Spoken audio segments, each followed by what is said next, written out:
Fala, meu amigo internauta de oliberal.com. Estamos com mais um Abre o Jogo iniciando e hoje a gente está aqui no estádio do Paysandu, do Papão, o estádio da Curuzu, primeiro programa aqui no estádio do Paysandu. Desde já a gente manda aí o nosso agradecimento à diretoria do Paysandu, à assessoria de imprensa do Paysandu que liberou aqui o espaço pra gente. E hoje a gente está com um convidado que o torcedor bicolor gosta bastante. A gente está hoje aqui com o Thiago Luiz. Tudo bem, Thiago? Tudo bom? Prazer estar aqui no programa de vocês. É uma satisfação imensa. Espero voltar mais vezes, né?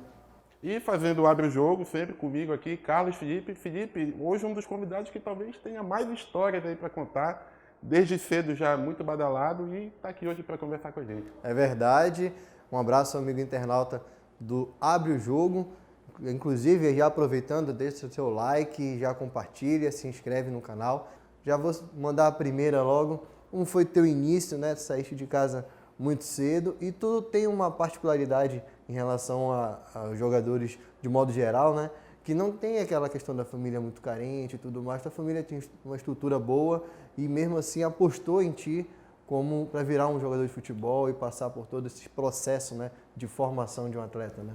Bom, graças a Deus, sempre fui bem criado. Sou filho único. Às vezes gera um pouco de dificuldade, preocupação de pai e mãe, mas meus pais sempre me apoiaram, minha mãe principalmente. Meu pai sempre me acompanhou em todos os jogos, treinos. Ele foi o alicerce ali para que eu conseguisse chegar onde cheguei, né? Comecei minha carreira com 11 anos para 10 para 11 anos no Comercial de Ribeirão Preto, né, que foi o primeiro time que eu comecei no campo. Já tinha jogado salão muito antes na minha cidade, né? E logo mais fui fazer um teste no Santos com 12 anos, aí foi onde eu passei no teste. Comecei nas categorias de base, pré-infantil, infantil. No juvenil fui para o Atlético Paranaense, onde fiquei lá durante um ano. Voltei para o Comercial em 2005 para 2006 e já logo subi para o Júnior. Já tinha uma certa, um certo destaque, acabei subindo para o Júnior já muito cedo e com 16 anos já iniciei no profissional do Comercial. E depois também, logo em 2007, eu voltei para o Santos nas categorias de base e aí foi quando eu fiz a Taça São Paulo de 2008 e acabei surgindo no profissional do Santos. Thiago, desde cedo, tu já era um jogador muito comentado na base do Santos, tu já tinha um tratamento realmente de alguém que ia explodir, que ia dar visibilidade ao clube, ia dar dinheiro ao clube, e de repente chega o interesse do Real Madrid, talvez o maior clube do mundo. O quanto que isso interferiu na tua carreira, mexeu contigo naquele momento, e até hoje, tu carrega uma cobrança a mais por ter tido esse interesse do Real Madrid, por ter tido aquela capa, o Messi brasileiro. O quanto que isso mexeu na tua vida, mudou a tua vida? Sim, olha, isso daí já falam faz mais de 10 anos, né? Que hoje eu tenho 30, acho que foi desde os 19 anos, 11 anos que falam Messi brasileiro.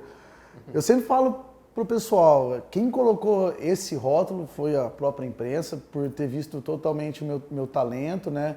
A minha performance dentro de campo. E logo depois que acabou a Taça São Paulo, que nós fomos eliminados nas quartas de finais pelo Inter, eu tinha sido artilheiro e já logo subi para as categorias, para a parte profissional. Só que antes dessa minha estreia, tinha uma renovação de contrato, que meu contrato acabava dia 26 de janeiro e já estava quase no dia do término do contrato. Então eu não iria jogar no profissional se eu não, né, fizesse o contrato. Só que antes disso, muitas pessoas falam, mas teve o interesse do Real Madrid. Realmente, de fato, teve interesse, mas a proposta oficial não tinha chegado em mãos nem de empresários e nem do próprio Santos. Então, na época, o Santos fez toda uma estrutura também, deixou minha família, graças a Deus, e eu muito bem, fizemos um belo contrato e tivemos aquele sonho de jogador. Vamos começar num time onde eu torcia, onde eu tinha um sonho de jogar, que era o Santos, para depois sair vendido, igual o Robinho aconteceu, Neymar, Felipe Coutinho, Douglas Costa, enfim, inúmeros jogadores que começaram a carreira de verdade no Brasil para depois ser vendido para fora. E foi mais ou menos esse mesmo pensamento que acabou não dando certo. Como é que fica um menino assim, tipo, 16, 17 anos, está em casa, aí chega, lê no jornal assim, Messi brasileiro, o Real Madrid quer me contratar. Como ficou tua cabeça naquele momento? Imagino que tu ficou um pouco assim mexido. Cara, eu sou muito tranquilo em questão à mídia, assim. Eu sempre já fui bem estruturado com os meus pais, sempre eu tive os pés no chão, sempre encarei as coisas com humildade. Lógico que a gente fica, né, gratificado, né? lisonjeado. Pô, Jornal da Marca na Espanha, capa de jornal, a gente fica, lógico, o deslumbro natural vai ocorrer, sim, mas a gente tem que ter a cabeça no lugar para a gente não entrar nessa empolgação, né? E no Santos também tu tiveste várias histórias como o Gandula ali também, teve aquela situação, né, antes de ir pro campo, indo para ser do Gandula. Tem alguma situação, algum episódio assim que te marcou? Eu comecei a ter o sonho de de realizar como profissional no Santos na época de 2002, quando eu era Gandula, que tive o privilégio de ser Gandula da final do Brasileirão, né, que o Santos foi campeão com Robinho e Diego. 2002 ou 2004? 2002. E 2003, a final da Libertadores contra o Boca, que foi lá no Morumbi, em 2003. Foi, eu acho que, assim, como criança, como um adolescente que ainda queria ser um jogador profissional, foi um dos momentos mais marcantes. Mas o momento mais marcante da minha carreira, eu acho que foi a minha estreia como profissional no Santos, de verdade, um time que eu torci e tinha um sonho. E quando eu fiz o gol na minha estreia, meu Deus, eu não conseguia acreditar, me passava um filme na cabeça de tudo aquilo que eu passei, não de dificuldade, mas caramba, consegui chegar, realizei o meu sonho de estar no time. Imagino que muitos ficam no meio do caminho, exatamente, disso e realizar um sonho num time que eu torcia, né? Que eu sempre vi, Robinho, Diego, vi aquela molecada também se destacando e falava, caramba, eu vou chegar igual eles e vou conseguir fazer igual eles. E graças a Deus a minha carreira andou bem ali. Agora, Thiago, quem te acompanha desde o começo ali no início da sua trajetória, ficou no Santos, renovou no Santos, mas se fosse uma casa de apostas, muita gente diria que tu chegaria à seleção brasileira, seria um jogador de destaque no futebol brasileiro e internacional. O que faltou para o Thiago Luiz realmente deslanchar e alcançar esse nível internacional? Olha, quando eu subi para o profissional, em 2008, foi um ano um pouco difícil para o Santos, pelo fato de que estava já começando a entrar em carência de títulos nacionais. Foi a volta do Leão depois de tanto tempo, né, depois de 2003, 2004, né, que ele tinha saído do Santos. E foi um ano onde nós não classificamos no Paulista, nós saímos nas quartas de final pelo América do México na Libertadores e no Brasileiro brigamos para não cair até na antepenúltima rodada. Então foi um ano muito conturbado no Santos, né? E obviamente Santos, São Paulo, Corinthians são fabricadores de molecadas, são fabricadores de categorias de base, onde todo ano tem uma joia, todo mês tem um jogador em destaque e é normal. Às vezes quando o resultado não vinha, é normal você ir com calma com a garotada, vamos com calma, não vamos queimar o garoto, como todo mundo diz, vamos com calma. E foi isso que aconteceu comigo. Tivemos uma rotatividade de troca, toda vez trocava um jogador ou outro. Nesse ano ainda foi bom para mim, que eu acabei jogando mais de 40 jogos, acabei indo para a seleção das categorias de base sub-19, onde foi Douglas Costa, onde foi goleiro Renan Ribeiro, enfim, foram vários jogadores. Mas num contexto geral, naquele ano para o Santos não foi bom. E aí acarreta em todo mundo, principalmente nos garotos da base, que você já tem uma visão lá na frente, mas quando não dá certo uma coisa, a gente tem que parar, repensar e ver o que pode fazer. Quem é a tua referência na profissão? Explica como é que também a questão do Palácios, né? Teve aquela situação do corte de cabelo e tudo mais. Meu ídolo sempre foi o Zidane, né? Eu sempre gostei do futebol dele, apesar que hoje em dia eu posso aparecer um pouco mais, não no futebol, mas por jogar pelo meio, mais um jogador cadenciado, mas antigamente, na época, como eu era mais novo, eu jogava pelas pontas, eu era um cara mais velocista, né? E sempre foi meu ídolo, foi o Zidane, independente que ele esteja agora treinador, eu sempre olhei todos os jogos dele, olhava ele na Juventus, todos os times, assim, a maioria que ele passou. Questão do Palácios, cara, eu assistia muito o time do Boca Juniors jogar e eu gostava da característica do Palácio, um cara aguerrido, um cara dinâmico, um cara que não tinha bola perdida. E quando eu estava emprestado do Santos na Ponte Preta, não sei se vocês lembram, tinha aqueles negócios de tererê que falam, né? E num jogo, os meninos falaram, coloca, tu já tá careca, assim, tu tem um pouco cabelo, coloca, vai ficar legal. Eu falei, beleza, vou colocar. Coloquei, cabelo, eram umas tiras preta e branca, da cor do uniforme da Ponte Preta. E acabou pegando. Eu falei, pô, cara, eu gostei, vou jogar. E foi passando um ano, foi passando dois, e quando eu fui pra Chapecoense, veio um rapaz, um cabeleireiro na época, e falou, Thiago, eu consigo fazer para você a questão do cabelo.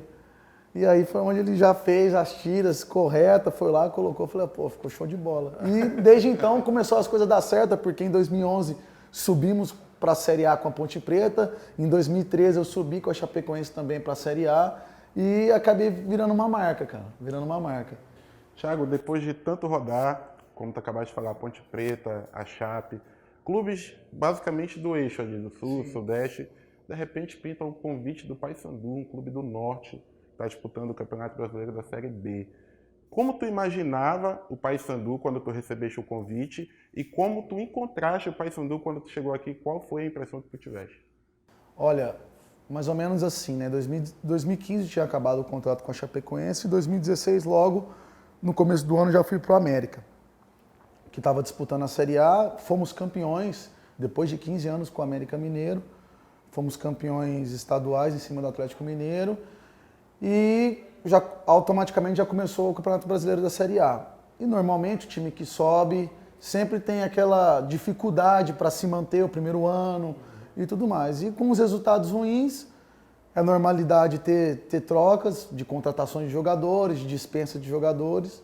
E antes de eu ter essa dispensa do América, eu não sabia se eles iam me dispensar ou não.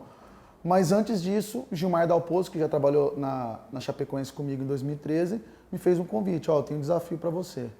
Você quer vir aqui me ajudar aqui? Estou num grande clube, um clube de torcida. E eu já sabia que era o Paysandu. Falei, olha, Gilmar, eu tenho interesse, sim, mas também não posso pedir para ir embora daqui, né?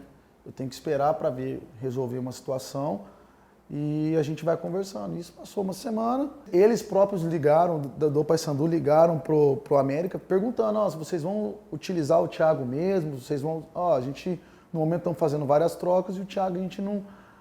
mais ou menos não vamos mais usar. Se vocês quiserem negociar com o próprio jogador, fiquem à vontade. O Gilmar me ligou, logo depois o Roger, na época, o Roger Aguilera, o próprio presidente, que era o Alberto Maia, me ligaram e aí entramos num acordo, juntamente com o meu empresário, e eu acabei vindo para cá, cara. Sim. A passagem pelo Paysandu em 2016 foi a tua melhor passagem no clube? Assim, é porque tem várias situações. Individualmente falando, foi a melhor energia que eu tive. Por quê? A torcida foi em 4 meses, só que tipo assim, em 4 meses eu não ganhei nada, eu não fui campeão de nada, porque eu cheguei depois que foi o campeão do Parazão e da Copa Verde, então eu não estava ainda nesse elenco, eu cheguei depois. E tipo assim, em 4 meses, só que pra mim, foi em questão de parte técnica, tática e física, foi o melhor, porque sempre fiz os gols bonitos, né? A maioria das partidas dos jogos que eu joguei, que foi quase todos, desde quando eu cheguei, todos praticamente fui bem, estava sendo bem elogiado, bem quisto. Então, lógico, foi um dos melhores anos da minha carreira, sem dúvida. Sem dúvida. Agora, Thiago, fizeste essa temporada muito boa, esse campeonato muito bom pelo Paysandu em 2016. E o torcedor ficou aflito no final do ano, o Thiago Luiz vai ficar, não vai ficar. Diretores do Paysandu até declararam que fizeram uma proposta de renovação que já tinham feito a outro jogador para ti. E de repente o Thiago Luiz não ficou. O que de fato aconteceu ali naquele momento para te interromper essa passagem, não ficar no Paysandu? E o que pesou para te sair daqui? Não pesou assim, nada. É que na verdade, tipo, muitas pessoas falaram, eu vou até falar em valores aqui, não tem nada para esconder, falaram que eu pedi mais de 3 dígitos, mais de 100 mil reais para ficar. E era mentira, a proposta que eu tinha era muito menos, e eu fui, na época, para o Goiás com muito menos do que o Paysandu tinha me oferecido, entendeu?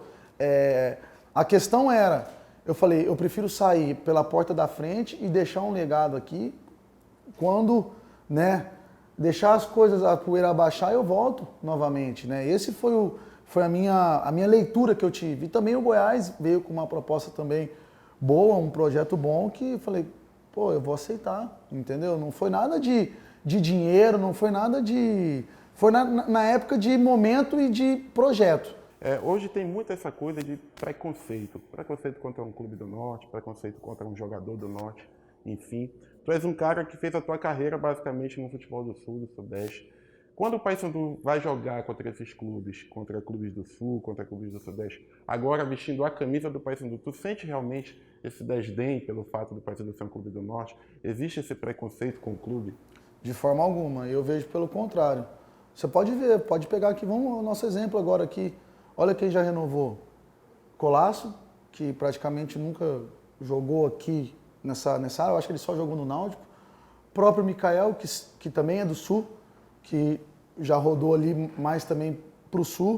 O próprio Nicolas, um dos melhores momentos da carreira do Nicolas aí, está vivendo um ótimo momento e está renovando o contrato, entendeu? Então, vários jogadores que é de lá de baixo têm o maior respeito, a gente sabe a torcida calorosa que tem, a gente sabe como é que é. Lógico, muitas pessoas não conseguem acompanhar o Paysandu pela longevidade, por tudo isso que às vezes acompanha mais o Paulista, acompanha mais o futebol do Rio de Janeiro, acompanha mais talvez o futebol mineiro, enfim. Mas quem não conhece vem e vê toda uma estrutura, e vê um estádio bem feito, e vê um hotel para os jogadores descansar, e ver uma alimentação saudável muito boa, uma academia própria, uma fisioterapia que você tem hoje, Pilates, a pessoa fala, caramba, não, aqui é totalmente diferente. Então é mais ou menos desse jeito. Muitas pessoas têm a desconfiança, mas quando vem para cá, não quer sair. E Thiago, aproveitando e seguindo nesse caminho, até porque aqui o nome do programa é Abre o Jogo, sim, e por enquanto tá sendo só ali, Maceió, tá tranquilo. Ô, louco, só tá indo tranquilo, caramba. A questão é a seguinte, quando houve a tragédia, uma das maiores tragédias com certeza do nosso futebol brasileiro, uma das maiores do mundo, a queda do avião da Chape, sim, inclusive um paraense também foi vítima, né, o Lucas Gomes, lá de Bragança. E foste um jogador muito ativo, né, naquele momento, de ir lá, de conversar. Muitos funcionários também estavam naquele voo da Lamia. Tu conhecias algumas daquelas pessoas, tinham amigos ali. Como é a tua relação com a Chapecoense? E depois desse episódio, como foi entrar num avião de novo? Olha, sábado, né, o acontecido foi dia 28, né, foi numa terça-feira, dia 29 quarta, 30, acho que foi dia 2, foi o velório, o dia 1º. Foi o dia mais triste da minha vida, porque eu nunca tinha visto uma cena daquela, 55 corpos em caixão lacrado, com tanta energia triste, sabe?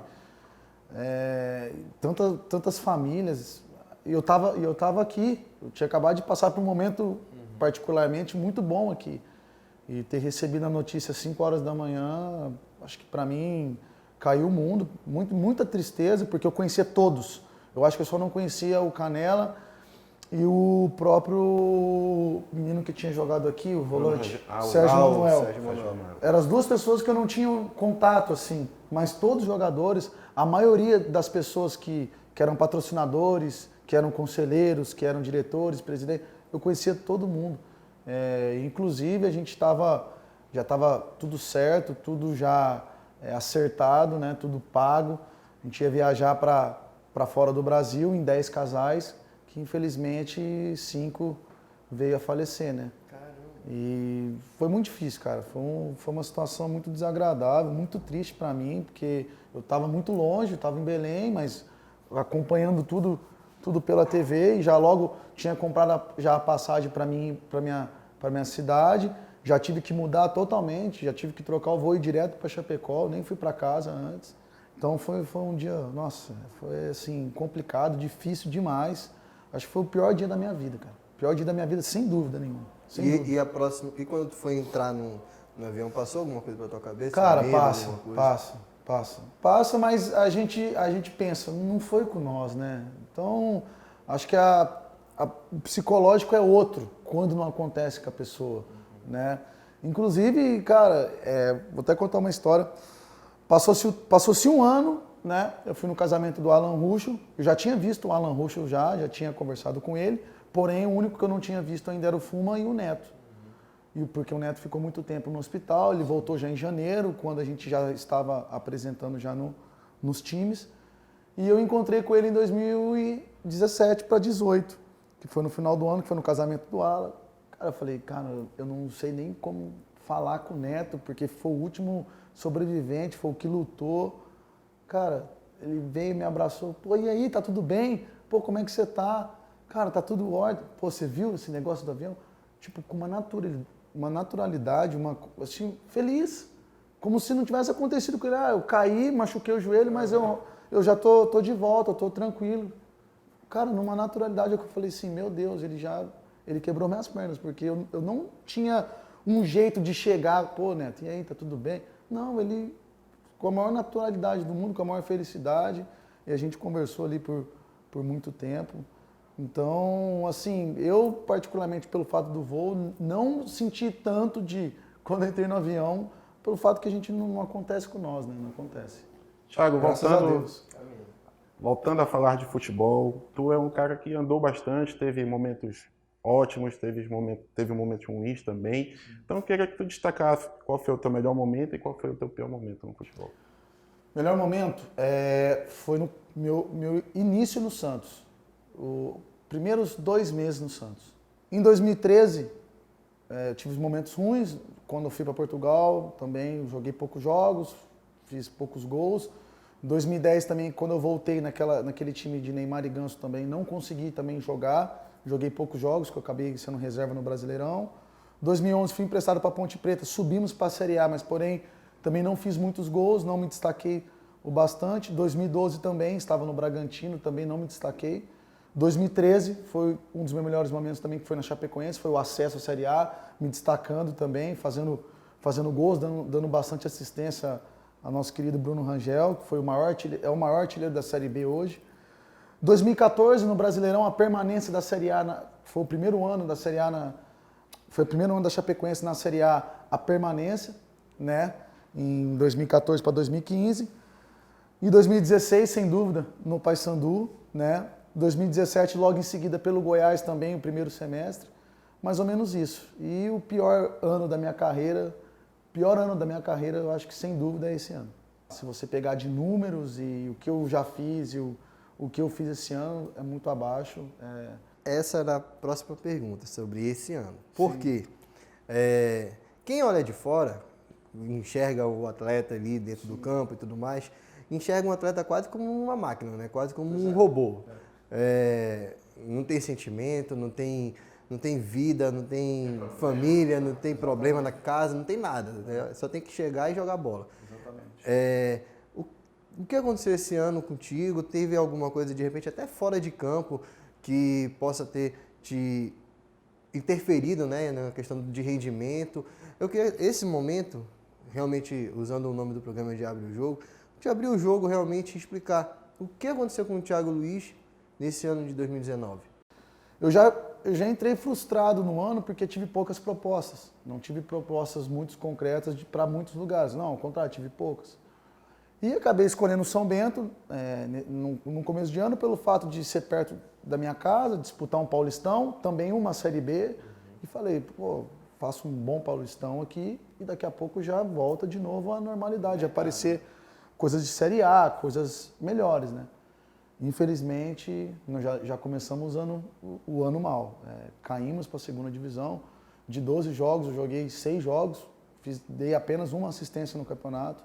Enfim, já não começamos bem. E logo depois veio a proposta do Paysandu. Foi onde eu falei, nunca tinha jogado uma Série C, mas falei, uma Série C de campeonato, mas é o Paysandu, é onde eu saí pela porta da frente e vou entrar pela porta da frente, onde eu posso ter essa retomada do meu futebol, da minha qualidade. Ofereceram mais do que um ano de contrato, uma segurança familiar também. Né? Eu falei, vou voltar. E, infelizmente, com os jogos, a gente estava tendo os resultados muito empate, mas não tendo um bom desempenho, né, dentro de campo, que ocasionou troca de jogadores, rodízio. e logo também eu acabei machucando, tendo uma lesão grau 2 no adutor, onde fiquei fora, e aí o professor Hélio, muito coerente, permaneceu o time que estava jogando melhor e tudo mais. E logo também depois tive uma lesão na panturrilha. E questão particular, eu não gosto muito de falar, mas eu acho que é a primeira entrevista que eu tô dando para vocês, assim. Eu me separei tem 5 meses, né? E foi um momento muito difícil, né? Porque quando a gente perde a família, a gente vê o lado dos filhos. Eu que tenho 2 filhos, é difícil, né? É saudade, é você tentar resgatar a família. Mas enfim, hoje minha cabeça já está totalmente tranquilizada, totalmente focada pelo futebol, pela minha carreira, que eu tenho que dar a volta por cima. Mas tive uma barra, assim, no contexto geral, né? Mas agora já passou, estou bem. Thiago, o Paysandu recentemente passou por um episódio marcante negativamente, que foi aquele jogo com o Náutico, lá nos Aflitos, um jogo que poderia mudar a realidade do Paysandu financeiramente, em status, enfim. Ali, como jogador, tu acha que teve sacanagem? Olha, eu falo assim, é um pecado, porque faltando 20 segundos para acabar, o juiz... Eu não gosto de falar muito mal de juiz, não, nunca fui de falar, mas assim, ficou notório, ficou visível, entendeu? Não foi nós que falamos, foram próprias televisões, foram próprios vocês que viram o lance, e assim, conseguiram voltar o jogo da Ponte Preta Aparecidense com argumentos menores. O Paysandu tinha muito mais argumentos. Muito mais argumentos. E a votação foi 7-0. Calma aí. Eu não gosto de falar isso, mas, cara, não dá para entender. Não dá para entender e até hoje a gente leva essa mágoa porque jogamos melhores, provamos, entendeu? Infelizmente, futebol, pênalti é uma loteria, entendeu? Ninguém vai bater o pênalti para errar. Thiago, já chegando no final da nossa entrevista, eu queria que tu, mais uma vez, abrisse o jogo aqui, falasse alguns apelidos, derrubasse quem é o mais resenha aí do grupo. Não, nossa, eles me zoam. Nossa, eles me zoam demais, cara. Eles me zoam demais. Tu que é o mais zoado aí, futebol, não. Eu zoo também, mas eles zoam muito. Futebol zoeiro esses dias me zoou. O menino que é o dono da página colocou esse dia a foto do Kiko e eu com a bola. Meu Deus, pra quê? O vestiário só foi isso o dia inteiro. Perema é um pouco folgado. Só que o pessoal coloca o nome dele de Perema porque ninguém vai chamar ele dentro de campo de Auricélio, né, gente? A gente fala pra ele, que nome, gente? Que nome? Auricélio não dá. Auricélio não dá. A gente tem aqui na última parte do Abre o Jogo, o Seleção Abre o Jogo. No caso, o convidado de escala de os 11 titulares, se ele fosse o dono de um time, de pessoas que ele jogou contra, que ele jogou ao lado. Então, hoje o time do Thiago Luiz vai escalar os 11 titulares dele. Então, fica aí, fica à vontade. O Zidane, talvez. Zidane pode ser teu técnico. Tá, o treinador pode ser então o Zidane, né? Goleiro, colocaria o Danilo, Chapecoense. O lateral direito, Daniel Alves. Zagueiro, Thiago Silva e Marquinhos. Na lateral esquerda, Marcelo. Volantes, Schweinsteiger e pode ser o Casimiro. O 10, Thiago Luiz. Tá bom que eu não vou me colocar? Entendeu? O Neymar tá com a 10, mas o Neymar vai jogar de ponta. Não tem como. Neymar, Messi e Cristiano Ronaldo. É bom que tem um Messi brasileiro. Exatamente. Tá aí, a seleção do Thiago Luiz, nem um pouco modesta, né, eu diria assim. Tem que jogar. Eu tenho que jogar com os caras. E nesse momento a gente vai encerrando mais esse episódio da segunda temporada do Abre o Jogo. Muito obrigado por acompanhar a gente nesse trabalho, acompanhar essas entrevistas. Hoje mais uma entrevista muito legal, esclarecedora e até reveladora do Thiago Luiz, mostrando que jogador não é máquina, jogador é uma pessoa, tem sentimento. O Thiago aqui hoje abriu o coração aqui no Abre o Jogo. E agradeço vocês, deixe seu like, compartilhe, se inscreve no canal, porque só é dessa forma que a gente vai continuar aqui no Abre o Jogo. Segunda temporada, aguarde que tem muita coisa boa por vir. Valeu, um abraço!